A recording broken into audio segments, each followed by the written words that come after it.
మన ఫ్యామిలీ అందరికీ హాయ్ అండి. నిన్న వీడియోస్ పెట్టలేదని కొందరు సిస్టర్లు అడిగారు. నిన్న వీడియో ఎందుకు పెట్టలేదంటే గుట్టపాడు వెళ్ళానండి. నాన్నకి అటు ఇటుగా వారం రోజుల నుంచి జ్వరం తగులుతుంది. గుట్టపాడు వెళ్ళాను, అందుకనే నిన్న వీడియోస్ ఏం పెట్టలేదు. కానీ ఈ వీడియో మాత్రం గురువారం ఉదయం నుంచి శుక్రవారం సాయంత్రం వరకు ఈ వీడియో అనమాట. ఇక గురువారం పొద్దున్నే తోటలోకి వెళ్ళామండి. మా వారితో ఎప్పుడు టాల్ముంచో నేను అంటూనే ఉన్నా, చింత చెట్లకి చిగురు వచ్చిందేమో చూస్తూ ఉండండి అని. అబ్బే ఏడదాకా వస్తారు కానీ చెట్ల వైపు అయితే చూడరు. అంటే నేను కూడా వారితో పాటు తోటలోకి వస్తున్నా, కానీ నేను ఇక్కడ దాకా రాను. ఏ పని చేయటానికైతే వస్తామో ఆ పని చేసుకొని ఆ పని అయిపోయిన తర్వాత ఇక ఎక్కడైతే పని అయిపోద్దో అక్కడే కూర్చొని ఉంటా. మా వారు అట కాదు, తోట మొత్తం ఒక చుట్టేసి వస్తారు. మరి వచ్చినప్పుడు ఇట్లా చిగురు వచ్చింది కోసుకుందాం అనొచ్చుగా అనలా. నేను ఇక నిన్న తోటలో పని ఉండి వెళ్ళి అటు చెట్లకి వెళ్ళి చూస్తే చిగురు వచ్చిందండి. పోయిన సంవత్సరం 4 కేజీలు చిగురు కోసానండి. పోయిన సంవత్సరం 4 కేజీల చిగురుని పసుపు ఉప్పు వేసి కలిపి బాక్స్లో పెట్టి ఫ్రిడ్జ్లో పెడితే ఇప్పటి వరకు కూడా నేను పప్పులో వాడుకున్నాను చిగురిని. కానీ ఈ సంవత్సరం చూడండి కొద్దిగా దొరికింది. మహా అయితే 1 కేజీ ఉంటుందేమో. ఈ కేజీ ఎన్ని రోజులు వచ్చింది చెప్పండి. తోటకి వెళ్ళాలంటే ఎక్కువ నేను పప్పే క్యారేజీ కట్టుకొని వెళ్తా, చిగురు పప్పు వేసి. ఈసారి ఇది ఎంతో లేదు, అది కూడా కింద చిగురు వరకు కోసుకెళ్ళారు. తెలిసిన వాళ్ళందరూ చూసిన వాళ్ళందరూ కోసుకెళ్ళారు. ఇక మన పక్కనే బాబాయ్ వాళ్ళ తోటలో నిచ్చెన ఉంటే తీసుకొచ్చి చెట్టెక్కి 2 కొమ్మలు మా వారు నరికితే ఆ కొమ్మల చిగురు కోసానండి. కొమ్మలు నరికినంత మాత్రం ఏం కాదులేండి. ఒక కొమ్మ నరికేమనుకోండి చింత చెట్టుకి మళ్ళీ 4 కొమ్మలు వస్తాయి అన్నమాట. చిగురుని ఇంటికి వచ్చిన తర్వాత శుభ్రంగా కడిగేసి ఒక క్లాత్ మీద ఫ్యాన్ గాలి కారబెట్టేసి ఆ పూర్తిగా తడారిపోయిన తర్వాత కేజీ చిగురికి 1/4 కేజీ ఉప్పు 3 స్పూన్ల పసుపు వేసి కలిపేసి ఇలా డబ్బాలో పెట్టేస్తాను. అయితే పోయిన సంవత్సరం వరకు అయితే నిజం చెప్పాలంటే నేను ఎప్పుడూ చిగురును కడగలేదు. చాలామంది మన వాళ్ళు చిగురు కడక్కోకుండా అలా ఎలా పెట్టేస్తారు అంటున్నారని ఈసారి కడిగేసాను. ఎప్పుడైనా చిగురు కోసుకొచ్చిన తర్వాత పురుగులు పుల్లలు ఏమన్నా ఉంటే చూసి వాటిని శుభ్రం అంటే అందుట్లో ఏమీ లేకపోకుండా చేసుకొని ఉట్టి పసుపు ఉప్పు కలిపేసి ఫ్రిడ్జ్లో పెట్టేదాన్ని. ఈసారి మాత్రం శుభ్రంగా కడిగేసి ఫ్యాన్ గాలి కారబెట్టి ఇలా కలిపాను. ఉప్పు పసుపు కలిపింది వీడియో రాలేదు.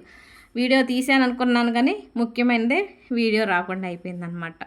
ఇక మధ్యాహ్నం అప్పుడు అమ్మ వాళ్ళ ఇంటికి వెళ్ళామండి. నాన్నకి అటు ఇటుగా వారం రోజుల నుంచి జ్వరం తగులుతుంది. ఇంక ఈ మధ్యలో నాన్నే హాస్పిటల్కి చూయించుకోవటానికి మా దగ్గరికి వచ్చిండు కానీ మేము వెళ్ళలేదు. అంతేకాకుండా మా వారికి గురువారం రోజు ఉదయమేమో మన బంధువుల్లో పెద్ద ఆయన చనిపోయారు, కర్మ ఒకటి ఉంది. ఉదయం కర్మకి వెళ్ళాలి, నైట్ ఏమో ఒక బర్త్డే ఫంక్షన్ ఉంది. అది కూడా చాలా దూరం, విజయవాడ. మనకి విజయవాడ ఎక్కడి నుంచి అక్కడికి వెళ్ళాలంటే 2 గంటలు పోవటం 2 గంటలు రావటం. ఇక ఏ అర్ధరాత్రి అయిద్దో ఆయన వచ్చేది. అంటే మేమిద్దరం వెళ్ళేది కాదు, నాకు తెలిసిన వాళ్ళు కాదు, మా వారికి బాగా తెలిసిన వాళ్ళు. ఇక మరి నైట్ నేను ఒక్కదాన్నే ఉండాలి కాబట్టి ఎట్లాగో ఇటు రోజుకి వెళ్తారు, అటు ఫంక్షన్కి వెళ్తారు. నాన్నకి జ్వరం తగులుతుంది కదా, పోయి అక్కడ ఉండలేదు. వెళ్ళి ఒక రోజన్నా ఉంటారంటే సర్లే అని నన్ను దింపేసి వారు వెళ్ళారనమాట. ఇక తిరువూరు వెళ్ళి మోటార్ సామాను కొంచెం తీసుకోవాలి, అది తీసుకొని ఇంటికి వెళ్ళి వారు కర్మకి వెళ్తారు. ఇక నేను ఇక్కడికి వచ్చిన తర్వాత ఒక ఆవిడ వచ్చి వెళ్ళింది, లియోగా అరిచిండు కదా. ఆవిడ ఎందుకు వచ్చిందంటే విత్తనాల కోసం, కూరగాయల విత్తనాల కోసం. నాన్న ఎక్కువ కూరగాయలు పండిస్తుంటాడు కదా, ఇక్కడైతే కూరగాయ విత్తనాలు ఏమైనా ఉంటాయని వీళ్ళు వచ్చి కూరగాయ విత్తనాలు తీసుకెళ్తారనమాట. ఇంకా తను వచ్చి విత్తనాలు తీసుకెళ్తుంటే మన లియోగాడు ఓ గైన బయట ప్రపంచం వాడికి ఎక్కువ తెలియదు కదా, ఎక్కడికి వస్తే అట్లే జనాల మీద వస్తుంటాడని ఎక్కువ ఏడికి వస్తే కట్టేసి ఉంచుతాము. ఇక వాడు వచ్చిండని నాన్న షాప్కి వెళ్ళి 5 బిస్కెట్ల ప్యాకెట్లు తెచ్చిండండి. బంజరు వచ్చినా కానీ అట్లే తీసుకొని వస్తాడు. ఇప్పుడు ఎక్కడికి వచ్చిండు కదా లియోగాడు, ఇక్కడ కూడా బిస్కెట్ ప్యాకెట్లు తెచ్చిండు. దానికి వారం రోజుల క్రితం జ్వరం తగిలిందండి. ఫుల్ జ్వరం, మామూలు జ్వరం కాదు. అయితే హాస్పిటల్లో చూయించుకోండు, తగ్గింది. కానీ అమ్మ చెప్తుంది నీరసంగా ఉంటుండని. కానీ ఒక్క నిమిషం ఖాళీగా ఉండడండి, ఏదో ఒకటి చేస్తానే ఉంటాడు. ఇక మేము వచ్చిన తర్వాత యాపాకు కోస్తాడు.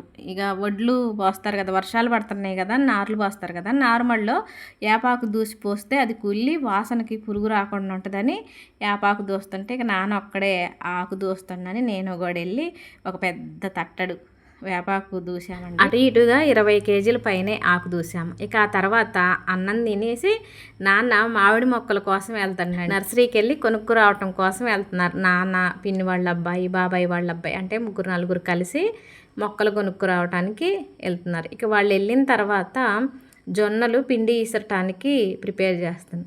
మామూలుగా నేనైతే ఏం చేస్తానంటే జొన్నలు జావ కాసుకోవటం కోసం జొన్నలు తెచ్చి కడిగి ఎండబెట్టి మిక్సీలో పెట్టేస్తా. కానీ అమ్మ అట్లా కాదు, అంటే ఇప్పుడు నేను వచ్చిందని కాదు, అమ్మ ఎప్పుడైనా ఇలానే చేసిద్ది. జొన్నలు కడిగి ఎండబెట్టిన తర్వాత బాగా ఎండిన తర్వాత ఇలా ఇసురురాయిలో వేసి ఇసిరిద్ది. అంటే ఇసురురాయిలో పోసి ఇసరటం వల్ల పిండి మెత్తగా ఏం రాదు, కొంచెం బరకగా వచ్చిద్ది. ఇక వాటిని మళ్ళొక్కసారి మిక్సీ జార్లో వేసి పట్టేసిద్ది అనమాట. అంటే ఒక్కసారి మిక్సీ జార్లో వేసి పట్టేస్తే కరెంటు ఖర్చు, మరీ మెత్తగా అయిపోద్ది. అదే ఇలా ఇసురాయిలో ఇసిరితే కొంచెం బరకగా వచ్చిద్ది కదా, దాన్ని రవ్వ జల్లెడతో జల్లిచ్చిద్దండి. ఆ రవ్వ జల్లెడతో జల్లిచ్చినప్పుడు కొంచెం నూక వచ్చిద్ది కదా, ఆ నూకను పక్కన పెట్టేసి మళ్ళీ మిక్సీ జార్లో వేసి మెత్తగా పట్టేసిద్ది. ఇలా పక్కకు తీసిన నూకని ఈ పిండిని రెండింటిని కలిపి జావ కాసుకుంటారు. అమ్మ నాన్న ప్రతిరోజు ఉదయం జావ కాసుకొని తాగుతారండి. అంటే టిఫిన్ చేసినా చేయకపోయినా, అన్నం తినకపోయినా జావ మాత్రం కంపల్సరీగా ఉదయాన్నే తాగుతారు. ఎప్పుడు కూడా జొన్నపిండి రాగిపిండి అమ్మ ప్యాకెట్లు కొనుక్కురావటం అసలు ఉండదు, ఇట్లే ప్రిపేర్ చేసింది. నేను కూడా ఇప్పటి వరకు జొన్నపిండి కానీ రాగిపిండి కానీ ప్యాకెట్లు కొనుక్కురాలేదండి, ఇంట్లోనే పట్టేసుకుంటాను అనమాట. నాన్న మామిడి మొక్కల కోసం వెళ్ళిండని చెప్పాను కదా, సత్తుపల్లి అవతల మందనపల్లి అంటండి. ఎక్కువ మాకైతే ఇక్కడ దగ్గర స్వరావుపేటకి వెళ్ళి, అంటే సత్తుపల్లి దాటితే అన్ని నర్సరీలే ఉంటాయి, అన్ని పూల మొక్కలు మామిడి మొక్కలు. ఇక ఇట్లా సత్తుపల్లి దాటిన దగ్గర నుంచి నేను చూసిన వరకు అయితే గుబ్బలమంగమ్మ వెళ్ళే వరకు అండి. ఇక ఈ మధ్యలో ఎక్కడ చూసినా గుబ్బలమంగమ్మ మీకు తెలిసే ఉంటుంది కదా, అక్కడ వరకు నేను ఎక్కువ వెళ్ళాను గుబ్బలమంగమ్మ దగ్గరికి. ఈ మధ్యలో ఎక్కడ చూసినా ఎక్కువ నర్సరీలే ఉంటాయి. ఇక నాన్న వాళ్ళు మాత్రం ఇప్పుడు మందనపల్లి వెళ్ళి ఈ మామిడి మొక్కలు తీసుకొచ్చారు. అందుట్లో ఒక పెద్ద మొక్క ఉంది, చీకట్లో కనపడలేదు, ఆటోకి ఒక పక్కన కట్టేశారు. అది 3 సంవత్సరాల మొక్క అంట. ఇక నెక్స్ట్ ఇయర్ నుంచే కాసిద్దంట కాయలు, 450 రూపాయలంట. నేనైతే చెప్పాను నాన్న వెళ్ళేటప్పుడు, అంత పెద్ద మొక్కలు తీసుకురావద్దు నాన్న, మనం చిన్న మొక్క వేస్తే చక్కగా భూమిలో చిన్నప్పటి నుంచే మంచిగా పెరిగిద్ది. నువ్వు పెద్ద చెట్టు 3 సంవత్సరాలైనా ఆ ప్యాకెట్లో ఏముంటుంది, చిన్నయే తీసుకురమ్మ. చిన్న మొక్కలే తెచ్చిండండి, 6 మొక్కలు తీసుకొచ్చిండు, 3 రకాలన్నమాట. ఇక నైటు నాన్న వాళ్ళ ఇంటి దగ్గరే ఉన్నా, చెప్పా కదా. మా వారు పగలేమో మన చుట్టాల్లో బంధువుల్లో ఒక ఆయన్ని కర్మకి వెళ్ళారు, నైట్ ఏమో పుట్టినరోజు ఫంక్షను, కాకపోతే మన దగ్గర కాదు విజయవాడ. ఇక్కడ నుంచి అక్కడికి వెళ్ళి అక్కడ నుంచి ఇక్కడికి వచ్చేసరికి 1 గంట 2 అయింది. ఇక నైట్ ఒక్కదాన్నే ఉండాల్సి వచ్చింది, నేను గుట్టపాడు నుంచి వచ్చినా అని ఇక అక్కడే ఉన్నా అనమాట నైటు. నాన్న వాళ్ళ ఇంటి దగ్గర పచ్చని చెట్లు బాగుంటాయి కదా ఇంటి చుట్టూ కూడా. నైట్ అయితే భలే చల్లగా ఉందండి, చలికాలం ఎంత చల్లగా ఉందో అంత చల్లగా ఉంది. మా ఇంటి దగ్గర బయట చెట్లు ఉంటాయి కానీ బయట పడుకోలేము, ఫుల్ దోమలు ఉంటాయి అనమాట. ఇక్కడ మాత్రం చల్లగా ఉంది. గుట్టపాడులో శుక్రవారం పొద్దున్నే వీడియో అండి. ఈ వీడియో ముఖం పుల్ల తీసుకొచ్చిండు నాన్న, బ్రష్ చేస్తున్నా, లేదు ముఖం పుల్లతో మొహం కడుక్కుంటున్నా, బ్రష్ లేదు. ఇక్కడికి రావడం చాలా తక్కువ, బ్రష్ ఉండదు, తీసుకురావడం కూడా మర్చిపోయాను. అయితే నాన్న వాళ్ళ ఊరు మాకు చాలా దగ్గర, వారానికో 2 వారాలకో 3 వారాలకో వెళ్తూనే ఉంటాం, కానీ నైట్ ఉండటం చాలా తక్కువ అండి. సంవత్సరం మొత్తం మీద 1 నైటో 2 నైట్లో ఎప్పుడో ఉంటాను. ఎక్కువ శాతం నేను ఉన్నదల్లా బతుకమ్మ అప్పుడు గుట్టపాడులో బతుకమ్మ మంచిగా లాస్ట్ రోజు బతుకమ్మను చూడాలని వెళ్ళి ఆ నైట్ ఉంటాను అనమాట. కానీ నేను ఇంటి దగ్గర ఉంటే 5 గంటలకి ఉదయాన్నే లేస్తానండి, 5:30 పని ఉన్నప్పుడైతే 4ంటికే నిద్రలేస్తా. కానీ ఇక్కడ మాత్రం 5:15 లేచా. అప్పటికే అమ్మ గిన్నెలు కడిగేసింది, కల్లాపు చల్లింది, నేనేమో ముగ్గేసి ఇంట్లోకి వచ్చిన తర్వాత టీ పెట్టాను.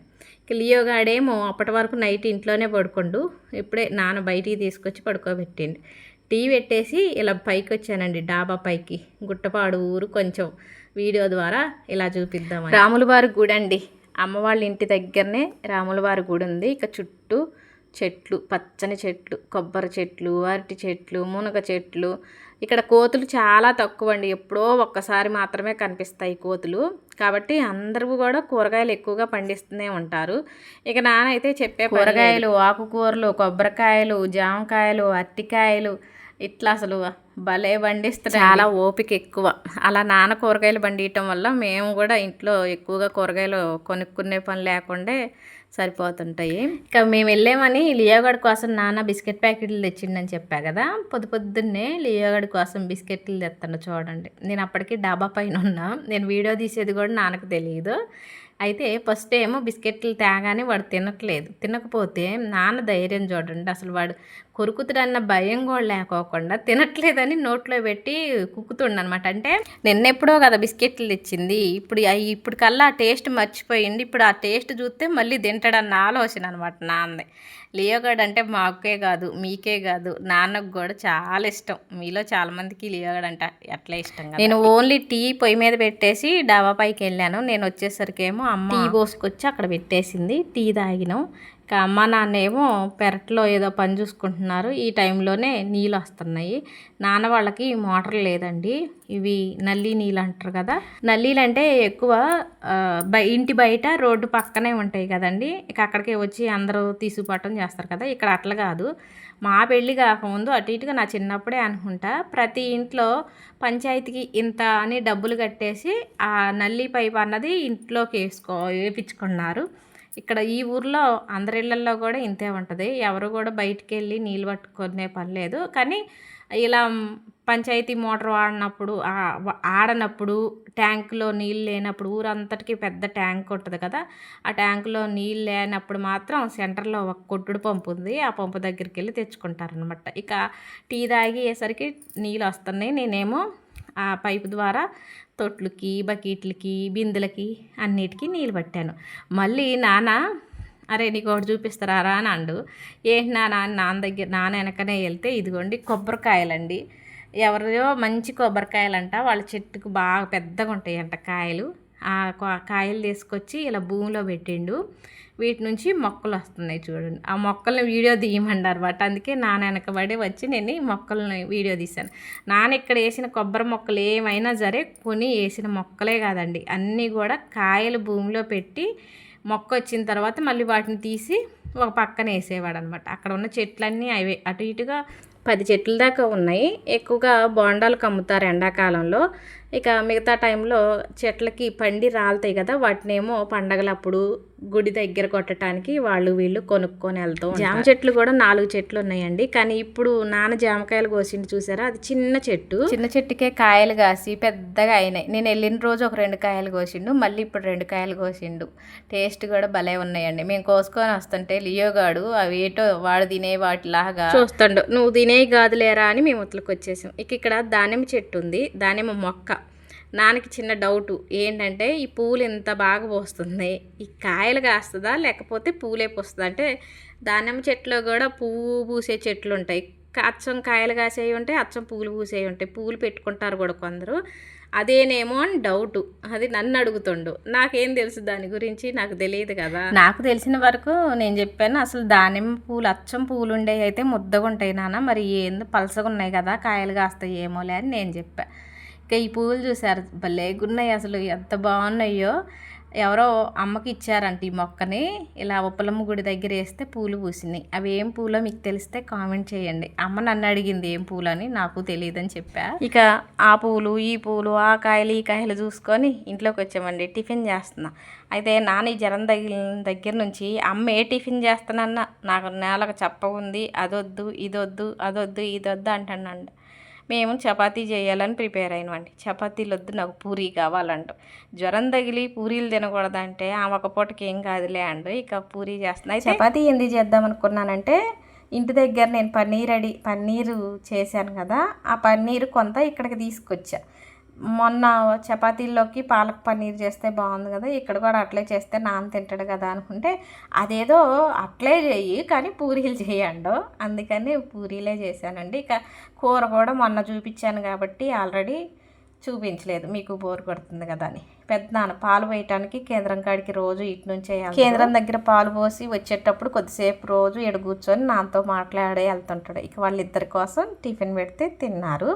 చెప్పాను కదండి, నాన్న కూరగాయలు పండిస్తారు కదా, ఏదో ఒక కూరగాయలు, ఇప్పుడు వర్షాలు పడుతుంటాయి కదా, అందరూ కూరగాయలు పెట్టడం స్టార్ట్ చేస్తారు ఇంటి దగ్గరే. పెరళ్ళు ఏమన్నా ఉంటే కొంచెం ప్లేస్ ఉన్నా కానీ కూరగాయ విత్తనాలు పెడుతుంటారు. ఇక తను నాకు అమ్మమ్మ అవుతుంది, అంటే అమ్మకి పిన్ అవుతుంది. అమ్మ కూరగాయ విత్తనాలు ఏమన్నా ఉంటే పెట్టరా అనుకుంటూ వచ్చింది. అయితే పొట్లకాయ విత్తనాలు అడిగింది. అవి అయితే లేవు కానీ వీటినే సొర విత్తనాలు, ఈ బచ్చల బీర ఇలాంటివి ఉన్నాయంటే సర్లే సొరకాయ విత్తనాలు పెట్టంటే అవి ఇచ్చింది. చెంగులో కట్టుకొని అమ్మమ్మ వెళ్ళిపోయింది. నైటు మామిడి మొక్కలు తెచ్చారు నాన్న అని చెప్పాను కదా, ఆ మామిడి మొక్కలు వేస్తున్నాం ఇప్పుడు. మాకు మామిడి చెట్లు లేవు కదా, మాకు వ్యవసాయం చేసే భూమి ఎక్కడ ఉంది, ఒకే ఒక మామిడి చెట్టు ఉంది. 2 ఎకరాల వరి పొలం ఉంది కానీ మామిడి తోట లేదు, మామిడి మొక్కలు లేవు. మామిడి తోట ఉండేది 3 కుంటలు తక్కువ 2 ఎకరాల మామిడి తోట ఉందండి. అది నాకు పెళ్ళప్పుడు నాకే ఇచ్చేశారు. కానీ సంవత్సరం తిరక్కోకుండా అమ్మేసి ఇప్పుడు మేము వ్యవసాయం చేస్తున్న భూమి దగ్గరే కొన్నారు. అప్పుడు అది అమ్మకుండా ఉంటే ఇప్పుడు మాకు మామిడి తోట ఉండేది.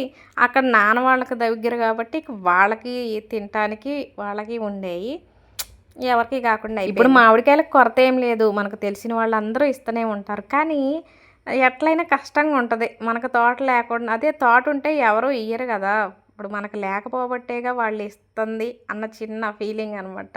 ఇక అందుకనే నాన్న మేము తినపోయిన పిల్లలకి అందరికీ ఉంటాయి. ఇప్పుడు మేము 3 అక్కలు చెల్లెళ్ళం, మా ముగ్గురికి 6 పిల్లలు. అట్లా పిల్లలు తినటానికైనా ఉంటాయి అని ఇట్లా మొక్కలు వేస్తాను. అమ్మ నాన్న తినరు. అమ్మకేమో అసలు మామిడికాయ తింటే పడట్లేదు, అంటే గ్యాస్ బాగా పెరుగుతుందని నా అమ్మ తినట్లా. నాన్న తింటాడు, రోజు ఒక మామిడికాయ 2 రోజులకు ఒకసారో తింటాడు. ఇక అవి వేసేది మాత్రం ముఖ్యంగా మా కోసం, మా పిల్లల కోసమే. ఇప్పుడు ఆ మామిడి మొక్కలు వేసేసి ఇంట్లోకి వచ్చేసామండి. ఇక అమ్మ ఏం కూర చేద్దాం చిన్నోడా అంటే, ఇంకేం కూర చేస్తామో పప్పే చెయ్యి అన్నాను. నేను వచ్చేటప్పుడే బంజర్ నుంచి పాలకూర తీసుకొచ్చా. పాలకూర ఇగండి నిల్వ పెట్టిన చింత చిగురు వేసి పప్పు చేస్తుంది. పప్పు చేసిన తర్వాత ఒక బాక్స్లో పెట్టి నాన్నకిస్తే పెద్దనాన్న కోసం నాన్న పప్పు తీసుకెళ్ళి, పెద్దమ్మ లేదు, చనిపోయి 4 సంవత్సరాలు అవుతుంది. పెద్దనాన్న చిన్న కొడుకు దగ్గరే ఉంటారు. అయితే తమ్ముడేమో ఇప్పుడు భార్య పిల్లలతో తిరుపతి వెళ్ళారు. అందుకని పెద్దనాన్నకి పప్పు ఇచ్చిరా నాన్న అంటే నాన్న తీసుకొని వెళ్ళిండు. నాన్న వచ్చిన తర్వాత అన్నం తిన్న తర్వాత మేము టీవీ చూస్తుంటే నాన్న పడుకోండు, లియో గడు కూడా ఇక్కడ పడుకోండు. చూడండి వాడు ఎంత హాయిగా నిద్రపోతాడు. మన ఇంట్లో ఎంత దర్జాగా ఉంటాడో ఇక్కడ అంతే దర్జాగా ఉంటాడు. కాకపోతే అక్కడేమో మెడకి చైన్ ఉండదు, ఇక్కడ మెడకి చైన్ ఉంటుంది. శుక్రవారం 4 గంటలప్పుడు మా వారు వచ్చారు నన్ను తీసుకెళ్ళటానికి. నేను ముందు బండి ఎక్కక ముందే లియోగాడు బండి ఎక్కేసిండు. ఇక్కడ మా నాన్న మా వారిని కూడా అడుగుతున్నాడు. చూడండి ఆ దానిమ్మ పూలు అన్ని పూసింది, కాయలు కాసిద్ది అని మా వారిని అడుగుతున్నాడు నాన్న. ఇప్పుడు అది కాయలు కాసిందాక నాన్నకు అది మనేదే, పూల చెట్ట కాయల చెట్ట అని. ఇక బంజరు వచ్చామండి. వచ్చేటప్పుడు ఫ్యాన్సీ స్టోర్ దగ్గర ఆపమన్నా మా వారిని, ఆపారు. చిన్న వస్తువుల కోసమే వచ్చా. ఒక్కోసారి చిన్న వస్తువులే కానీ అవి లేకపోతే మహా ఇబ్బంది అవుతుందండి. మొన్న రాఘవాపురం వెళ్ళిన రోజు ఇక్కడ తలదూకొని నేను అక్కడికి వెళ్తే అసలు తల దూకొని వచ్చానా లేదా అన్నట్టు నాకే అనిపించింది. ఏంటంటే చెంపపిన్నులు లేవు, అట్లకట్లు తెచ్చుకుంటా కానీ ఏడబడితే అక్కడ పడేస్తా, గుర్తుండదు అవి ఏడున్నాయని. అందుకని వాటి కోసం పసుపు తాడు కుంకుమ కోసం అని వచ్చా. ఇక అవి తీసుకుంటున్నప్పుడు ఇక్కడ ఉన్న సిస్టర్లు అంటున్నారు ఇప్పుడే మీ వీడియో చూస్తున్నాను. కానీ నిజంగా ఎంత హ్యాపీ అనిపించిద్ది అంటే, కనీసం ఒక 100 మంది ఉన్నప్పుడు 100 మందిలో ఒక్కరైనా మనల్ని గుర్తుపట్టారని చాలా సంతోషం అనిపించింది కదా. యూట్యూబ్ పుణ్యమా అంటూ నేను ఎక్కడికి వెళ్ళిన దగ్గరల్లా కూడా కనీసం ఒక 2-3 అయినా నన్ను గుర్తుపడుతున్నారు. నాకు ఏదో సాధించినంత సంతోషం కలుగుతుంది అలా మీరు గుర్తుపట్టినప్పుడు. థ్యాంక్ యూ సో మచ్ మీ అందరికీ. యూట్యూబ్ వల్లే నాకు ఈ సంతోషం దక్కింది. యూట్యూబ్ కూడా థ్యాంక్ యూ. ఇక ఇంటికి వచ్చేసామండి. లియోగాడు అనుకుంటుండాల, అబ్బా ఇంటికి వచ్చేసావురా బాబు, నాకు ఈ బందీ నుంచి విముక్తి కలిగినట్టే అన్నట్టు. మరి అంతే, అటు ఇటుగా 30 గంటల పాటు పాపం వాడికి ఆ చైన్ మెడకుండి నాకు వాడు నా మెడకు చైన్ చూసినప్పుడల్లా ఇబ్బందిగా అనిపించింది. ఇంటికి రాగానే మొదలెట్టానండి. ఒక పూట కదలండి. గురువారం ఉదయం ఊడ్చాను, సాయంత్రం ఊడాలా, మళ్ళీ శుక్రవారం ఉదయం ఊడాలా. అసలు ఎంత చెత్త వేరుకుందండి. గాలికి ఆకులు వచ్చి పడతాయి. ఇక వర్షం పడింది కదా, లైట్లు వేసుంటే లైట్ల దగ్గరికి పురుగులు ఫుల్గా వస్తాయి. ఇక అది ఇది అని చెత్త చూడండి ఎట్లుందో అసలు. అందుకని రాగానే ఊడుస్తున్నా. ఇక లియోగాడిని అవతలకు రానిస్తే నన్ను అసలు ఆ పని చేసుకొనేడు. అందుకే వాడిని యువతలే ఉంచి గేట్ వేసి, వర్షం పడింది కదా వాడికి కూడా పాపం ప్రాణం లేచి వచ్చినట్టుంది. ఎండలకి మహా ఇబ్బంది పడ్డాడు కదా, ఇప్పుడిప్పుడే ఇక కోలుకుంటాడు, ఇక మంచి యాక్టివ్. ఇదండి ఈరోజు వీడియో నచ్చితే లైక్ కొట్టండి. కొత్తగా చూసేవాళ్ళైతే సబ్స్క్రైబ్ చేసుకుంటారు కదా.